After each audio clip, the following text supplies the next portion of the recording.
यदि सीधे आपको हरिद्वार लिए चलते हैं युवा शक्ति संवाद कार्यक्रम का, जहां आयोजन किया गया है और मुख्यमंत्री पुष्कर सिंह धामी कार्यक्रम को संबोधित कर रहे हैं। प्रतिशत की ऐतिहासिक गिरावट दर्ज की गई है, जो राष्ट्रीय औसत से भी बेहतर है। नीति आयोग के सतत विकास के लक्ष्यों को प्राप्त करने में, सस्टेनेबल डेवलपमेंट गोल्स में आज उत्तराखंड पूरे देश के अंदर उस इंडेक्स में पहले नंबर पर आया है। साथियों, ये हमारे लिए बहुत बड़ी गौरव की बात है। इतना ही नहीं, राष्ट्रीय खेलों के सफल आयोजन ने उत्तराखंड को देवभूमि के साथ साथ खेल भूमि के रूप में भी एक पहचान दिलाई है। आज हमारा प्रदेश खेल के क्षेत्र में हमने विश्व स्तरीय इंफ्रास्ट्रक्चर बनाया है और हम पूरे देश के अग्रणी राज्यों में शामिल हो चुके हैं। अब हमारे यहाँ राष्ट्रीय ही नहीं बल्कि अंतर्राष्ट्रीय स्तर की प्रतियोगिताएं भी आयोजित हो रही हैं। साथियों, युवाओं की भविष्य की रक्षा करना हमारी सरकार की सर्वोच्च प्राथमिकता है। इसलिए हमने नकल माफियाओं के खिलाफ निर्णायक लड़ाई लड़ते हुए देश का सबसे सख्त नकल विरोधी कानून लागू किया और हमने स्पष्ट कर दिया कि मेहनत और प्रतिभा से आगे बढ़ने वाले युवाओं के अधिकारों से कोई खिलवाड़ नहीं कर सकता है, कोई उनकी योग्यता, क्षमता, प्रतिभा के साथ अन्याय नहीं कर सकता है। और इस पारदर्शी व्यवस्था का परिणाम हुआ कि पिछले 4 वर्षों में राज्य के अंदर 34,000 से भी अधिक युवाओं को बिना किसी पर्ची के, बिना किसी खर्ची के, पारदर्शिता के और निष्पक्षता के साथ सरकारी नौकरियां मिली हैं। और मुझे गर्व है कि बीते 4.5 वर्षों में जितने रोजगार हमारी सरकार ने दिए हैं, उत्तराखंड राज्य बनने के बाद पूर्ववर्ती सरकारों द्वारा दिए गए रोजगारों की तुलना में ये 2 गुना से भी अधिक हैं।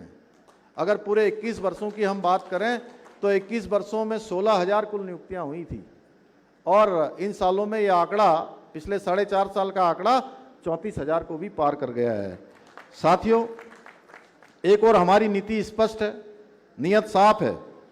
दूसरी ओर वे लोग हैं जिन्होंने कई दशकों तक इस देश पर राज किया है। इन लोगों ने वर्षों तक सत्ता में रहकर केवल युवाओं के सामने घोटाले, भ्रष्टाचार और खोखले वादे प्रस्तुत किए। ये लोग आज किस मुंह से युवाओं के हितों की बात करते हैं?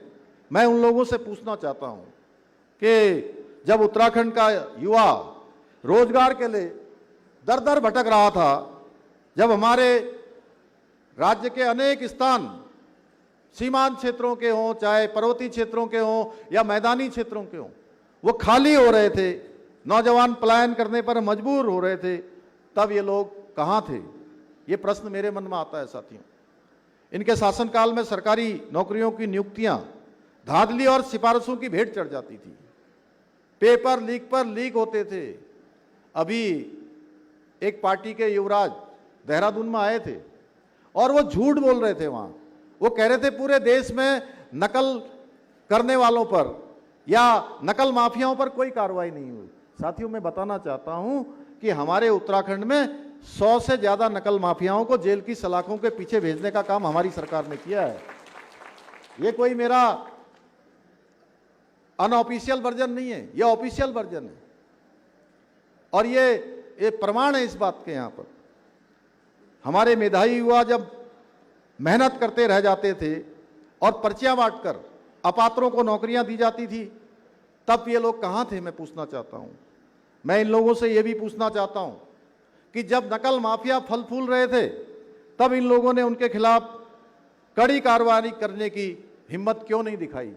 बार बार पेपर लीक हो रहे थे लेकिन कार्रवाई नहीं हो रही थी। साथियों, हमारे समय में जब भी कोई शिकायत आई, हमने 1 मिनट की भी देरी नहीं करी और तत्काल हमने कार्रवाई करी है। अब जब चुनाव नजदीक आ रहे हैं तो ये लोग अचानक नींद से जाग गए हैं। साथियों, इन्हें अचानक हमारे युवाओं की चिंता सताने लग गई है। आप समझ रहे हैं ना कौन सी चिंता हो रही है? आज फिर से युवाओं को बरगलाने का, गुमराह करने का प्रयास कर रहे हैं, लेकिन ये लोग नहीं जानते कि आज का हमारा जो जैनजी, जिसको इंजी मैंने कहा, हमारा जागरूक युवा इनके दोहरे चरित्र को, इनकी इस अवसरबाजी राजनीति को अच्छी तरह से समझ चुका है। उत्तराखंड का युवा अब किसी के बहकावे में आने वाला नहीं है। हमारा युवा जानता है कि कौन उनके भविष्य को सुरक्षित कर रहा है और कौन सिर्फ उन्हें वोट बैंक समझकर गुमराह कर रहा है, भड़का रहा है।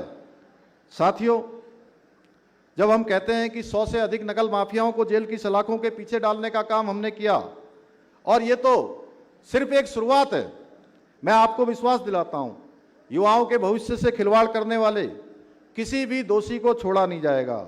जिसने भी युवाओं की मेहनत पर डाका डालने की कोशिश की, उसके खिलाफ सख्त से सख्त कार्रवाई की जाएगी।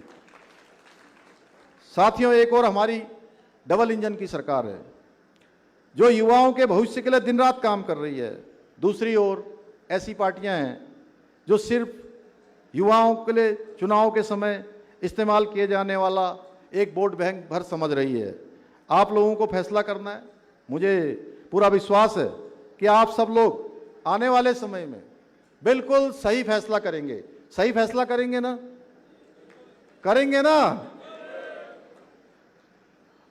आज के अवसर पर मैं आप सभी से कहना चाहता हूं, आपके पास असीम ऊर्जा है, आपके पास अपार मेधा है, आपके पास व्यापक तकनीकी है, इसलिए बड़े सपने देखिए, बड़े लक्ष्य तय कीजिए और उन्हें हासिल करने के लिए अपनी पूरी ताकत लगा दीजिए।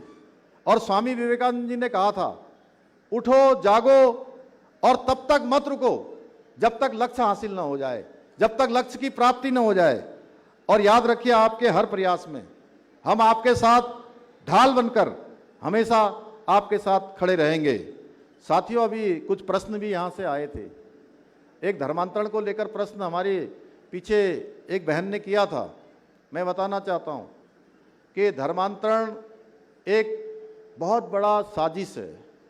यहाँ के देवभूमि के अस्तित्व को कम करने के लिए, समाप्त करने के लिए, नुकसान करने के लिए एक घुन की तरह लगा हुआ था।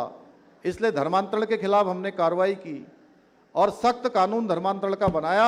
आज मैं अभी उधम सिंह नगर से आ रहा हूँ, वहाँ पर इस धर्मांतरण कानून का प्रभाव है कि 1500 से भी ज़्यादा लोग जो धर्मांतरित हो गए थे, मतांतरित हो गए थे, वो फिर से अपने मूल धर्म में लौटकर आ गए हैं। और हम आगे भी इसमें सख्ती करने वाले हैं। हमने राज्य का जो हमारा देवत्व है वो किसी कीमत पर खराब नहीं होना चाहिए, देवत्व को नुकसान नहीं होना चाहिए। उसको लेकर हमने सख्त यहाँ जहाँ धर्मांतरण का कानून बनाया है, दंगा रोकने का कानून बनाया है।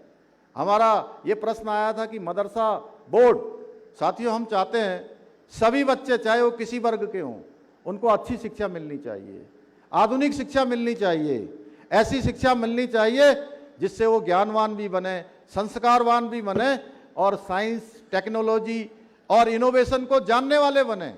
यानी कि उनकी शिक्षा, उनकी दीक्षा इस दिशा में जानी चाहिए कि वो राष्ट्र के निर्माण में सहभागी बने, विकसित भारत के संकल्प के सहयात्री बनकर विकसित भारत के संकल्प में अपना योगदान दें। उसको लेकर हमने मदरसा बोर्ड समाप्त किया है, उसको भंग किया है। लेकिन शिक्षा, अल्पसंख्यक शिक्षा में हमने प्राधिकरण बनाया है साथियों, और उसमें हमने सभी को शामिल किया है। और अब ऐसे जो भी मदरसे चलते हैं, उन मदरसों में उत्तराखंड शिक्षा बोर्ड का जो पाठ्यक्रम है निर्धारित, वही पाठ्यक्रम पढ़ाया जाएगा। जिसमें ये पाठ्यक्रम नहीं पढ़ाया जा रहा होगा उसमें ताला लगा दिया जाएगा साथियों। तो इस प्रकार से अनेकों काम हम कर रहे हैं। आप सबके बहुत सारे प्रश्न आए थे, मुझे लगता है काफ़ी सारे प्रश्नों का उत्तर आ चुका है। और किसी की कोई जिज्ञासा होगी तो आप सब लोग मुझे लिखकर भी भेज सकते हैं, वैसे भी भेज सकते हैं, मेल पर भी कर सकते हैं। तो मैं कोशिश करूंगा कि आपके प्रश्नों का उत्तर मैं दूं।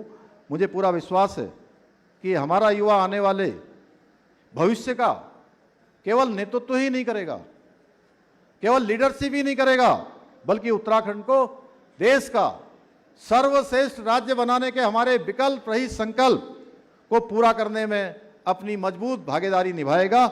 इसी विश्वास के साथ आप